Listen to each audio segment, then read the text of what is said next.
Sir ये जो examination in chief होती है इसको सर फैमिली केसेस में किस तरीके से जो है ना इसमें हमने क्वेश्चन पुट करने, और सर ये भी बता दीजिए कि जो लीडिंग क्वेश्चन है इसके बारे में भी रोशनी डालें सर। जो भी आपका क्लाइंट है, चाहे आप प्लेंटिफ हैं या डिफेंडेंट हैं, जो भी आपने कोर्ट में केस पुट किया है अपने पार्टी का, अगर उसकी स्टेटमेंट आपने करवानी है उस पार्टी की, चाहे वो प्लेंटिफ या डिफेंडेंट कोई भी है या उसके विटनेसेस हैं, तो जो आपका केस है आपने उसके मुतल्लक उनका बयान रिकॉर्ड करवाना है।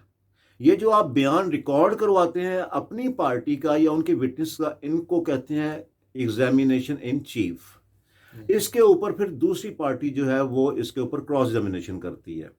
फैमिली मैटर में, फैमिली केसेस में भी इसी तरह का प्रिंसिपल वही है। इसमें अब ये बात आ जाती है कौन सा जो सवाल है या क्वेश्चन है वो एग्जामिनेशन चीफ में पूछा जा सकता है और कौन सा क्वेश्चन नहीं पूछा जा सकता, यानी कि जी जी ऐसा सर, क्वेश्चन ज़रूर। जैसे लीडिंग क्वेश्चन कहते हैं। हम्म। मसलन जैसे कोई मुद्दइया है, उसका हम स्टेटमेंट रिकॉर्ड करवा रहे हैं, तो हम ये कहें कि जनाब आपको आपके वालिद ने 20 लाख रुपए का सामान जहेज दिया था। ये हम क्वेश्चन नहीं पूछ सकते, हम्म। क्योंकि ये मैंने उसके मुंह में अपना जवाब डाल दिया अपने क्लाइंट के मुंह में। ये हम नहीं पूछ, इसको कहते हैं leading question. At the time of examination chief हम लीडिंग क्वेश्चन नहीं पूछ सकते। हम उनसे question according to the contents of our plaint वो पूछेंगे। होना तो यही चाहिए कि पहले हम उनको प्रिपेयर करें क्वेश्चनर की सूरत में। ये हमारी प्लेंट है, उसके मुताबिक हम उसकी एक क्वेश्चनर बनाएं जिसमें कोई लीडिंग क्वेश्चन नहीं होना चाहिए। तो फ़र्ज़ कर लेते हैं कि एक डावरी आर्टिकल का केस है और साथ में एक मेंटेनेंस अलाउंस का केस है। पार्टी हमारी कोर्ट में मौजूद है, तो हम उससे पूछेंगे, अपनी पार्टी से पूछेंगे। ये पूछने की ज़रूरत नहीं है कि जी आपकी शादी मुद्दा से हुई थी, कब हुई थी, कहाँ हुई थी, क्योंकि ये उसने, आपने जो अपने पैरा नंबर 1 में कहा कि जी मेरी शादी हुई थी फलां तारीख को, मुद्दा अपना डिफेंडेंट के साथ हुई थी, फलां जगह पे हुई थी, तो वो उसने एडमिट किया होता है। तो जो एडमिटेड फैक्ट्स हैं उनके मुतल्लक क्वेश्चन करने की ज़रूरत नहीं होती, टाइम वेस्टेज ऑफ टाइम होता है।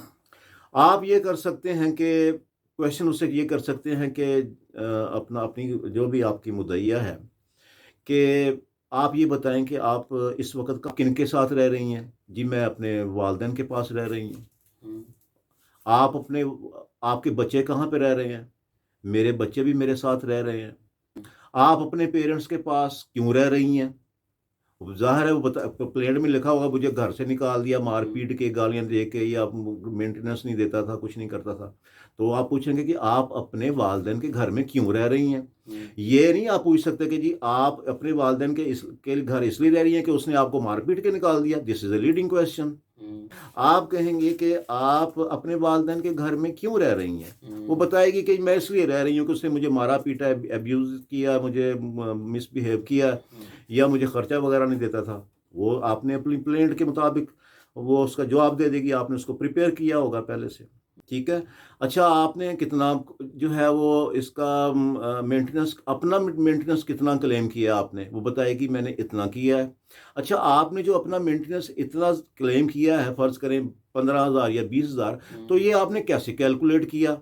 वो बताएगी जनाब मेरा सुबह का, दोपहर का, शाम का ये खाना होता है, इसके अलावा मेरी मेडिसिन होती है, इसके अलावा मैं अदर जो है वो मेरे अखराजात होते हैं, जो मेरी पर्सनल मुझे बहुत सारी चीज़ों की ज़रूरत होती है, उसके अखराजात होते हैं। ये सारा मिल मिला के तकरीबन 20,000 रुपये मेरा महीने का बन जाता है। अच्छा, एक बच्चे का जो है वो कितना खर्चा है, रोज़ाना का कितना खर्चा है, उसका कैलकुलेट करें, महीने का कितना खर्चा बनता है। तो पहले, अच्छा दूसरी बात इसमें एक और चीज़ है कि वो आप कंपाउंड क्वेश्चन नहीं कर सकते कि जी दो क्वेश्चन मिला करके अगर कोई क्वेश्चन करें कि जी आपका, आपके बच्चों का कितना खर्चा है, इस तरह का साथ कोई और क्वेश्चन मिला दें, तो उसको कहते हैं कंपाउंड क्वेश्चन। वो नहीं कर, आपने सिंगल सिंगल क्वेश्चन करने। आप कैसे कहेंगे जी कि आपके बच्चों का खर्चा कितना है, बताएगी मेरे बच्चे का इतना खर्चा है। डेली का कितना खर्चा है, बताएगी कि ये खर्चा। कैसे आपने उसको जो है वो कैलकुलेट किया, बच्चे के, एक बच्चे के खर्चे को बताएगी जी सुबह दूध पीता है, अंडा खाता है, फलां करता है, फ्रूट खाता है, रोटी खाता है, उसको शूज़ की भी ज़रूरत है, कपड़ों की ज़रूरत है, उसको मेडिसिन का बाज़ दफ़ा बीमार हो जाते हैं बच्चे। तो अच्छा, ये सारा आपने जो कैलकुलेट, ये जो खर्चा आपने महीने का फिर कितना कैलकुलेट किया, ये नहीं कह सकते कि जी अच्छा आपका खर्चा जो महीने का बच्चे का एक और 25,000 बनता है, this is a leading question. आप उनसे पूछेंगे कि जी ये आपका फिर एक बच्चे का कितना खर्चा बनता है, वो कहेगी जी मेरे एक बच्चे का इतना खर्चा बनता है, ठीक है ना। तो अच्छा ये जो है अपना आपका जो खामन जो है वो क्या करता है, वो आप ये नहीं पूछ सकते कि आपका खामन जो है वो अपना कोई ऑफिसर है या कोई बिजनेसमैन है, ये फलां है, वो ये this is a leading question. आप पूछेंगे कि आपका खामन क्या करता है, वो बताएगी मेरा खामन ये करता है। अच्छा उसकी आमदन जो है वो माहाना कितनी है, वो जो बताएगी जी उसकी आमदन 2 लाख है, 2.5 लाख है, 1.5 लाख है, लाख है, जो भी हो आपने जैसा भी आपने उसमें प्लेंट में बताया होगा वो ऐसे ऐसे करेगी। अच्छा इसी तरह जो है वो आप उनसे पूछेंगे कि जी आपका खामन जो है वो अपना एक्स हस्बैंड है या हस्बैंड है, जो भी सूरत हाल है, कितने उसका माहाना कितनी आमदन है, बता देगी इतनी आमदन है, ठीक है जी। क्या कारोबार करता है जी, वो फलां कारोबार करता है या फलां जगह पे मुलाजम है, ये क्वेश्चंस हैं। तो क्या आपका जो खामन जो है वो आपको ये खर्चा भेजता है, देता है आपको ये खर्चा, दिस इज अ क्वेश्चन। कि ये जो आपने 60 हज़ार या 70 हज़ार या 50 हज़ार जो भी आपने बनाया खर्चा, क्या आपको आपका ये खामन खर्चा देता है, वो कहेगी नहीं देता। आप कहीं कब से नहीं देता, जब से मैं मतलब यहाँ अपने पेरेंट्स के घर आई हूँ तब से नहीं दे रहा। इसी तरह आप फर्ज करें आपने क्वेश्चन करना, अब साथ में डावरी आर्टिकल का केस है, तो डावरी आर्टिकल में आपने यही उससे पूछना है कि जब आपकी शादी हुई थी तो आपके पेरेंट्स ने आपको कुछ सामान जहेज वगैरह जो है वो कोई दिया था, वो कहेगी हाँ जी दिया था सामान जहेज। तो ये तो हो जाएगा लीडिंग क्वेश्चन, ठीक है ना, क्योंकि आपने तो सीधा सीधा पूछ लिया कि आपको सामान जहेज दिया था, वो कहेगी हाँ दिया था। तो अपोनेंट पार्टी जो है वो इतराज़ करेगी, ऑब्जेक्शन लगाएगी, जनाब ये लीडिंग क्वेश्चन है। ये नहीं पूछ सकते eight the time of examination chief के जी आपके वालिदैन ने आपको कोई सामान जहेज भी दिया था ना।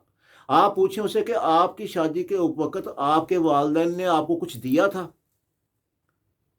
आप अपनी पार्टी को पहले से प्रिपेयर किया हुआ है, वो कहेगी हाँ जी सामान जहेज दिया था। अच्छा कितना दिया था जी, ये लिस्ट है जी मेरे पास, ये दिया था, ये लिस्ट के आप लिस्ट को एग्जिबिट करवा लेंगे। अच्छा ये वो सामान जहेज जो है वो इस वक्त कहाँ पड़ा है, वो बताएगी कि मेरे खामन के घर पड़ा हुआ है। वहाँ पे क्यों पड़ा हुआ है जी, अच्छा वो सामान जहेज वहाँ पे क्यों पड़ा हुआ है, वो बताएगी इसलिए पड़ा हुआ कि मेरे खामन ने उठाने नहीं दिया, उसने ज़बरदस्ती रोक लिया है। अच्छा ये सामान जहेज जो आप बता रही हैं जिसकी आप, ये टोटल कितनी मालियत का है।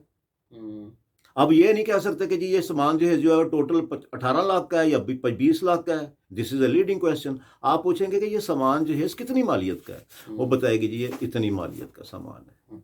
अच्छा आप बताएं कि कोर्ट से आप क्या रिलीफ लेने आई हैं, वो कहेगी जी मैं सामान जहेज लेना चाहती हूँ, आपने उसको प्रिपेयर किया होगा, मैं सामान जहेज लेना चाहती हूँ, मैं बच्चों का और अपना मेंटेनेंस जो है वो जो मैंने क्लेम किया वो मैं लेना चाहती हूँ, मेरा दावा डिग्री किया जाए। तो ये है वो एग्जामिनेशन इन चीफ में पूछे जाने वाले question according to the contents of your plaint. अगर आप उनके मुंह में वो जवाब डालेंगे तो फिर वो तो लीडिंग क्वेश्चन बन जाएगा, वो उसके ऑब्जेक्शन आ जाता है, हम लेते हैं ऑब्जेक्शन इस तरह के। तो नेक्स्ट इंशाल्लाह ताला इस पे बात करेंगे कि क्रॉस एग्जामिनेशन हमने क्या करना है, कैसे करना है, उसके क्या प्रिंसिपल्स हैं।